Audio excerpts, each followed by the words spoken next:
ကိုယုံကြည်မှုရှိတဲ့အခိုက်အတန့်တွေတိုင်းမှာနှုတ်ပြလန်းဆန်းမှုတွေကပ်ပါနေသမြဲပါ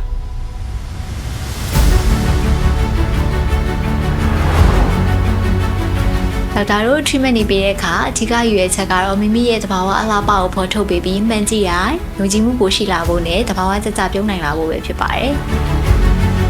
ဒီနေရာမှာအလားကိုလည်းပဲပြောင်းလဲဖို့မဟုတ်ဘဲနဲ့သူတို့တွေအားလုံးရဲ့ဆန္ဒကိုနားလည်ဖို့ကြိုးစားနေတဲ့ဆရာဝန်တွေရှိပါတယ်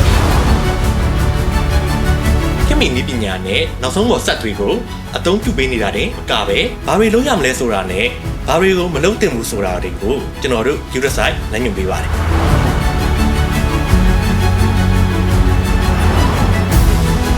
ကျွန်တော်တို့ကအလှကိုဖန်တီးပေးပါတယ်